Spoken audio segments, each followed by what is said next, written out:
Hi folks, Roman and Vasily from Expert Electronics with the Sun SDR Pro 2 and the Pro DX and the QRP, all fabulous stuff, really good pieces of kit.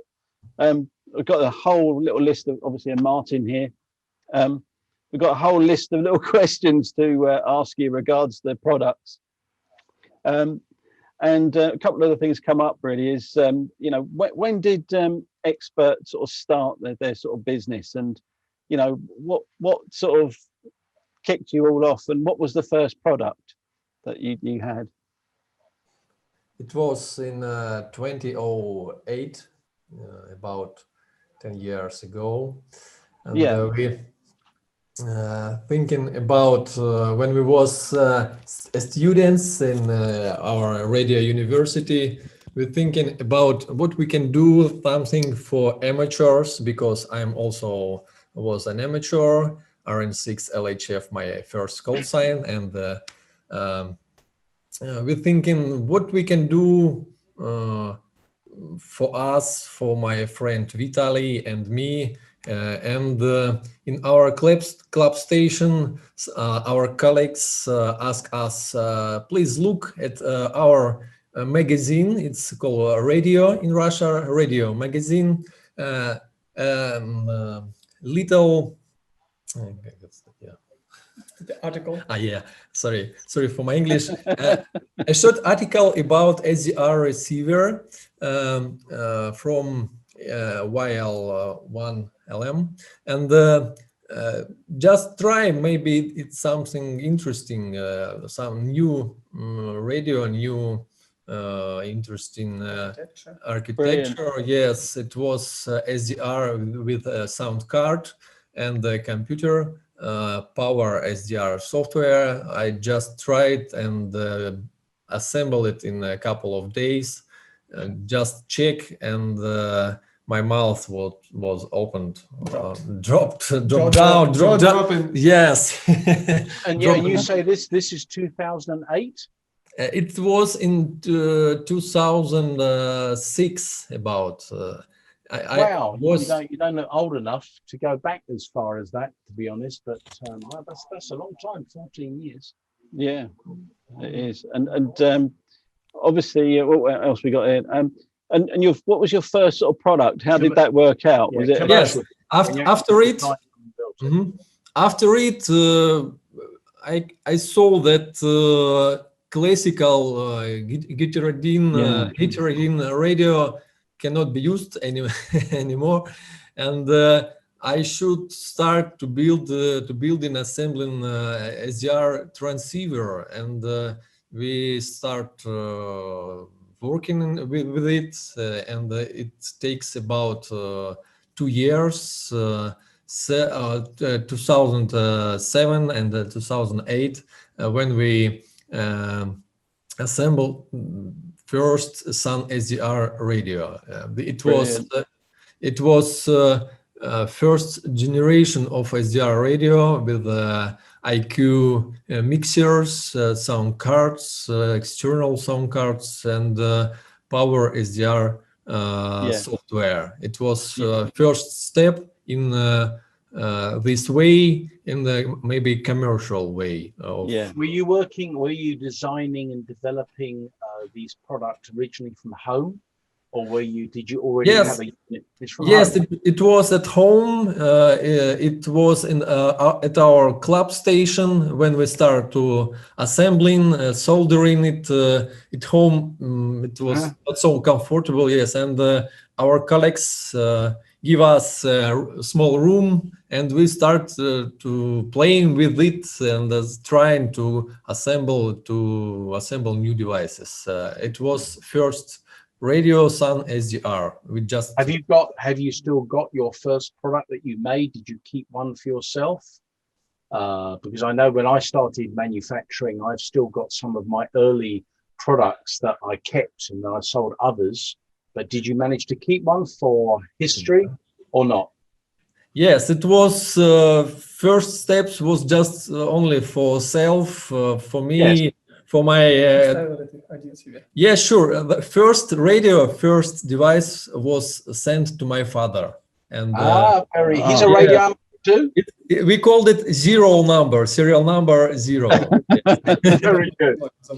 His call sign is RN6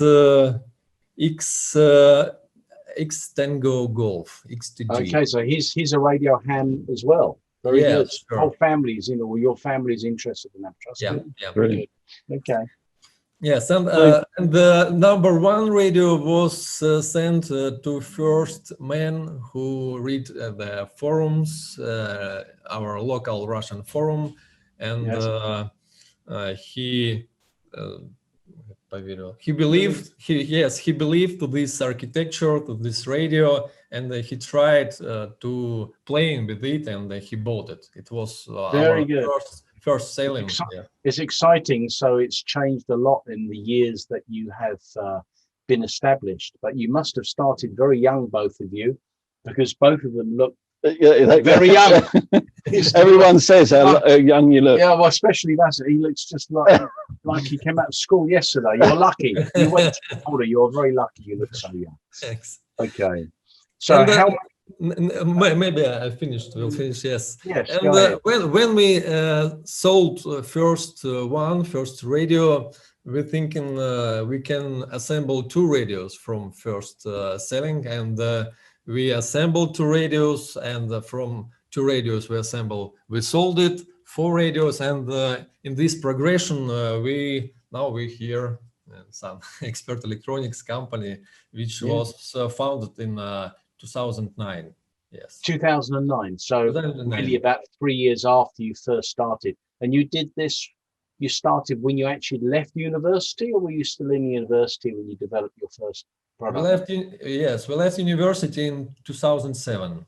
Yes. Okay. Brilliant. Okay. So obviously now things have moved on, and we got down here. So obviously the products are not made in Russia. They're obviously made in his bedroom anymore. No, they're not made in your bedroom. No, they're definitely not made. So how does the production work now? I mean, is it obviously things are now made elsewhere, and obviously do you still have labs in Russia where you maybe develop the new products? How does that work now? Roman will tell you. That developing and engineering always happened in Russia, but manufacturing happened on Taiwan.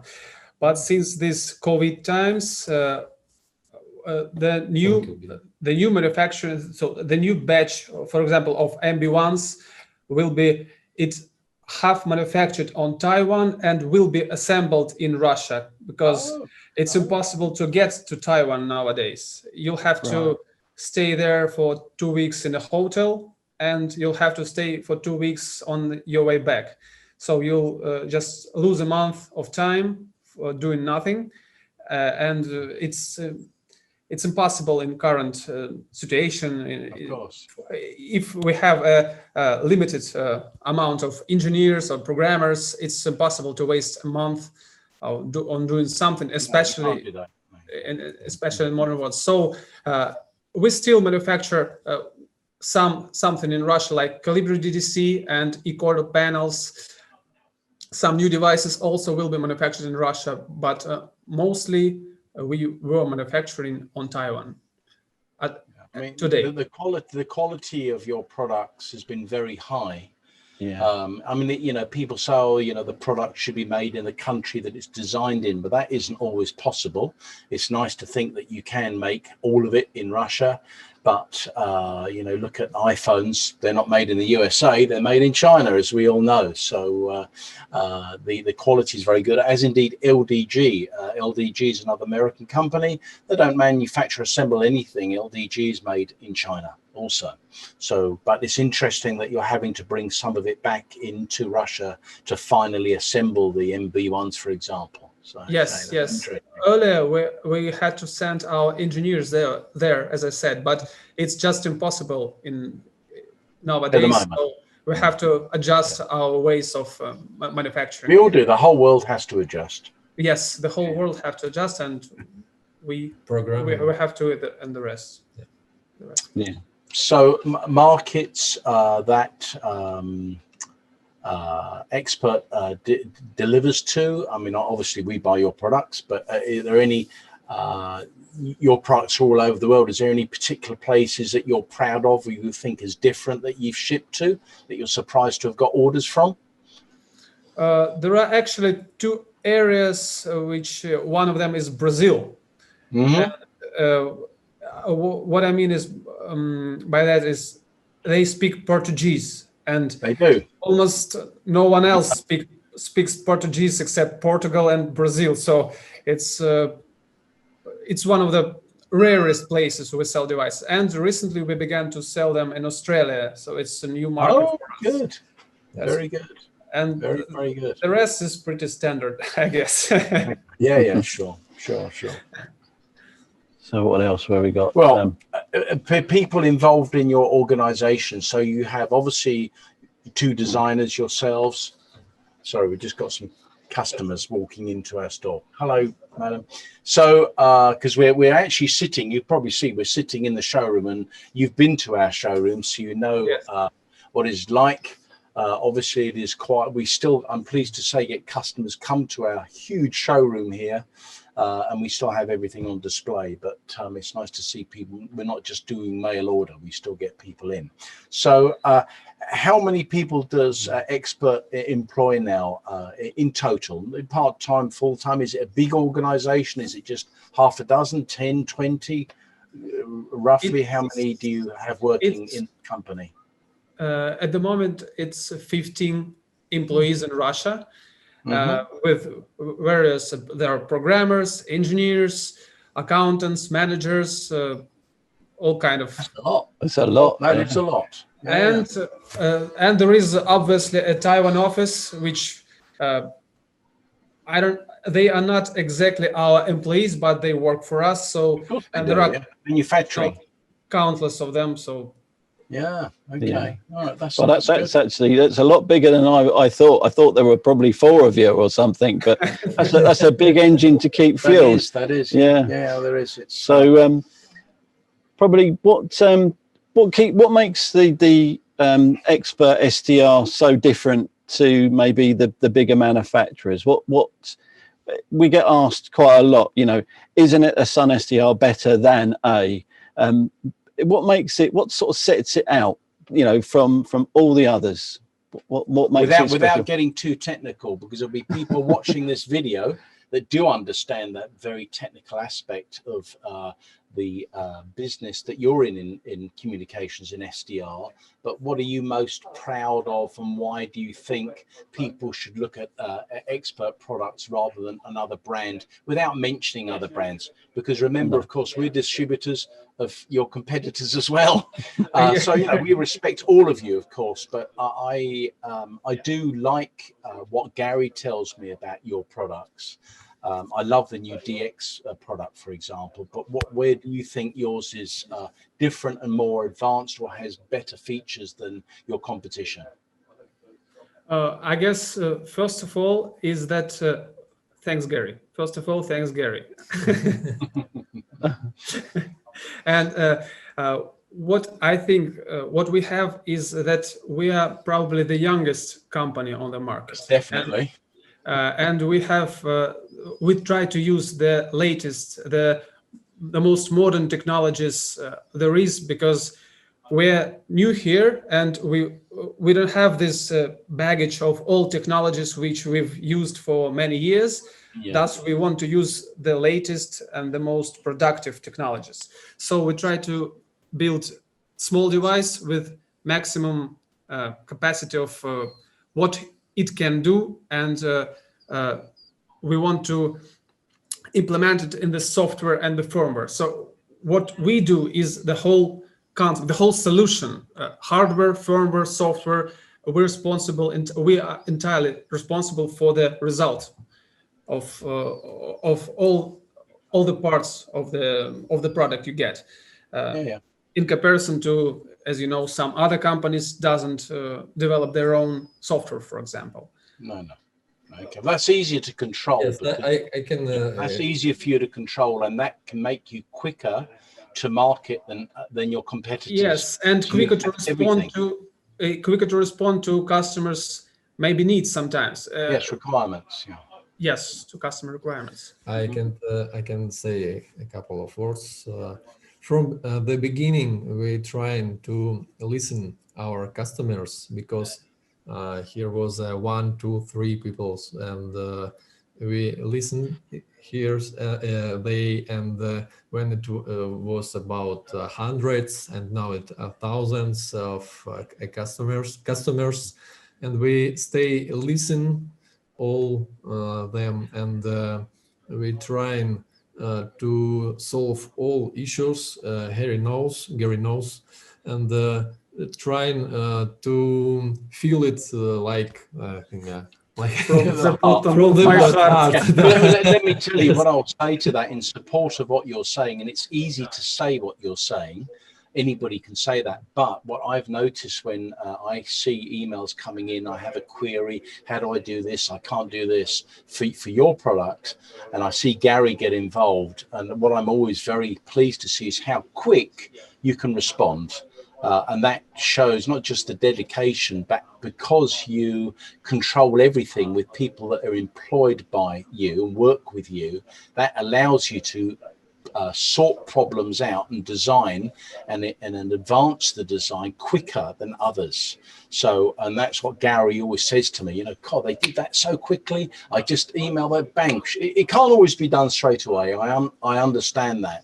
But your response time is very, very quick, which I love, because everybody knows happy customers means more business. Of course, if you haven't got happy customers, your business goes quieter. So 10 out of 10 for Guy, you too, and your business being able to respond so quickly. That is very good. We appreciate it. Yeah, well, obviously the next question was going to be, you know, are there any new products sort of coming up in the near future? Well, I think we can safely say there probably will, with what you've said in, you know, now. So are there any sort of sneak peeks that you can sort of give us for the future, or are you keeping that one completely under a hat? First of all, as you all know, this year we'll start selling external tuners for Sun SDR-DX. Excellent. Brilliant. I hope it will start to sell them in 2 weeks. I hope so. That is really good news. And there is one more device. Let me discuss it with Vasily in Russian. Yes, I can. Yes. Have you noticed their English is much better than our Russian, Gary? Oh no, yeah, I can't speak any Russian. Yes, Don't worry, whatever you say in Russian, we haven't got a clue what you're saying. We can't rule out the customers though if it goes out. However, we have got Russian customers, yes. The new e-coder panel will start selling new e-coder panels with a sound card inside. So the main idea behind this new device is that for those who use expert remote system and cannot control their monitoring, control their own signal, they can listen to it right away from the panel. So you attach the CW pedal to your e-coder, you install, you insert headphones in the panel, and you listen to yourself instantly. Signal will have some delay on transmit because it has to reach the transceiver, which may be installed 3,000 kilometers from you. But you will hear your signal right away. Monitoring signal, yes, right away with no delays. That is, as we understand, one of the biggest issues of remote setups right now, and we want to fix it this way. The main idea, you have finished solution from one little box. It's eCoder 2 panel.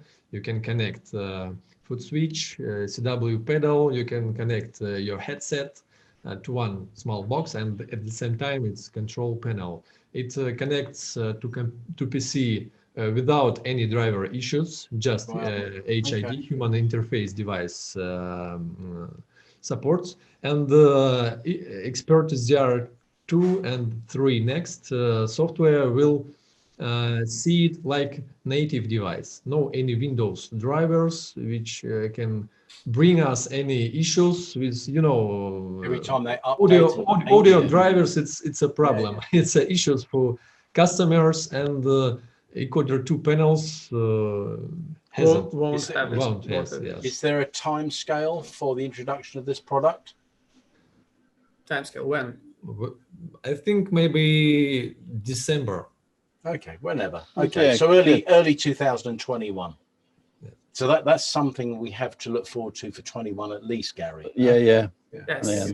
that's it. So, okay, so I think Martin's got to ask this one.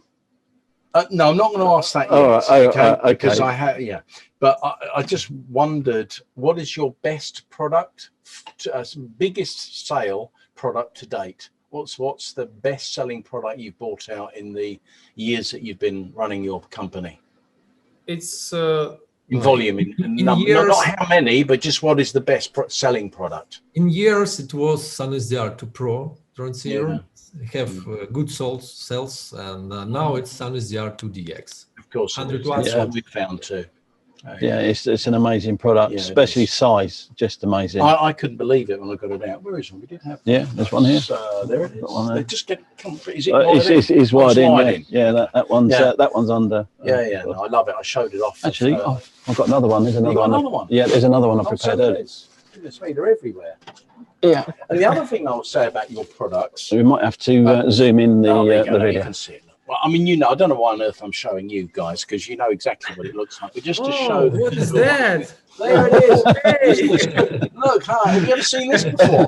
I mean, the only reason I'm showing this is people don't realize how powerful this little box, because it is a little box, but what I always love every time I handle your products is how well built it is. There's nothing flimsy about your products. It's so well engineered. And pass me that box down a minute. This is the other thing that I always find amusing when I open new boxes from you, is that I don't know whether you guys are a bit of followers of Apple products, because they invented the unboxing thing, but even the way that it's packaged with a plastic seal over the top. You could have just put this in some cheap, nasty cardboard box. I know it doesn't matter, but these are not a cheap product. There's a lot of design and engineering gone into this, so it obviously fetches a premium cost. But when you unbox it and see the way it's built, even to the packaging, it's good.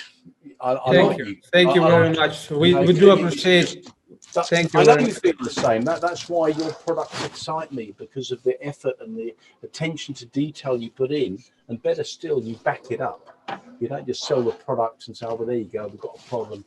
He can wait." I used to sell motorcycles many years ago, and we dealt with some brands. I won't say who, but they had beautiful motorcycles. And we prayed as a reseller that if customers ever had a problem or they fell off, the attitude from the factory was so bad, and I just wish I never got involved with them. And it's the complete opposite with you. So you have to back the product up, and you're brilliant at it. I mean, I was going to say, we've already asked developing new products. We pretty well knew what your best-selling product was to date. I don't know who was this. Did I ask this question, or did you? Yeah, you. Hopefully, you got the big envelope with all the rubles. Do they still use rubles in Russia? What's your currency? Is it rubles? Is it? No. Yes, it is. Okay, but there's a big envelope should have turned up, Mark, because the next question I'll ask is, why did you choose my company to be your distributor for the UK?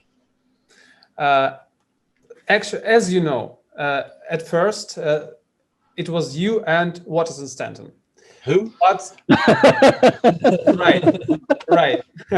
But the moment we arrived in UK in 2016, I guess, and we've met each other there, it just was, honestly, it was love from the first sight, just like that. We met you both, we met Dan, we met Krasi and all other guys. Yeah. So it was just love from the first sight.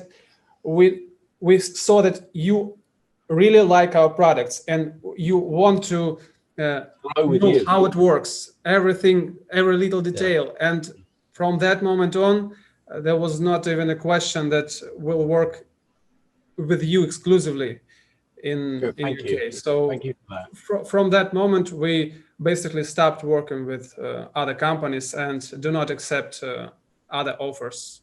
Okay, well, thank you for that. I'm pleased the big envelope with all the rubles turned up. And no, it's good. It's exciting for us.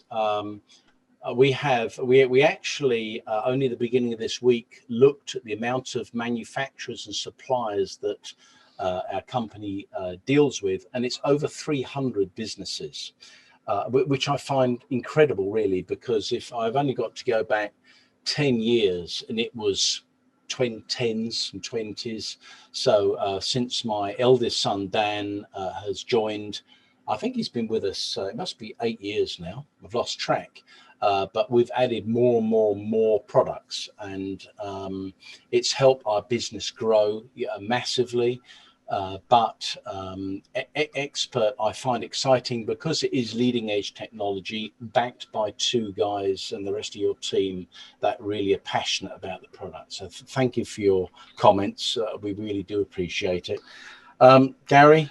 Well, obviously, I know that there's some big changes afoot with the software soon, because I saw your video on the software and the changes. He's getting all excited. Yeah, I am getting quite excited, because obviously that's really, really good, because obviously now you've got obviously Matt now changing their architecture with obviously the ARM-based sort of stuff, and then there's that little bit of potential for maybe, you know, bridging the gap between suddenly an iPad and, you know, maybe the MacBook Pro or whatever. There's just tiny bit of potential. Where is this going to end up? What is the, you know, how exciting is this sort of prospect? Is it any good, or am I just you know, hoping for something that's never going to happen? May I? Yeah. So this new platform. Oh, first of all, a little disclaimer or spoiler, I guess.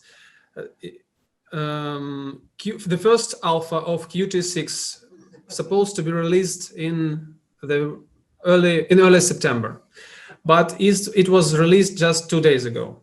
Okay. And it looks like their final release of Qt6 will be released not in late November as it was supposed to be, but in late 2020 or maybe even in the early 2021. Thus, the release of Expert SDR3 will also be shifted in a month or in equal amount of time, which will Qt will be delayed. Just so you understand the situation, we have nothing to do with that. It also kind of spoiled our plans, but I guess the whole world is now spoiled because of the COVID. It's only talking about months rather than years. Yeah, I mean, but this is quite an exciting sort of thing. If architecture does change and goes, you know, sort of ARM based, and it suddenly becomes slightly centralized, then that's exciting for software. But to the main question, yes, the potential of Qt6 allows us to create an application which will work on mobile devices and control our device just from the phone, not via browser, but via an application. That is one of the plans for us in future. But the main idea right now is to create a working architecture of Expert SDR3 and transfer all the functionality and capability of Expert SDR2 in this Expert SDR3, considering the change of the architecture. Then our plan is to create an application for phones and tablets. Yes. Yeah. All right. Okay. Brilliant. Well, and then obviously, from me, my personal request, I have one request, and that is, at some point, can we have a 270? You know, all mode, VHF, UHF, SDR. Yeah, that would be just multi-mode. Because the Japanese seem to have walked away from it. to an extent without a very expensive offering. And for many years, they've been telling me that that market is dead. Well, it isn't, because we get asked for it all the time.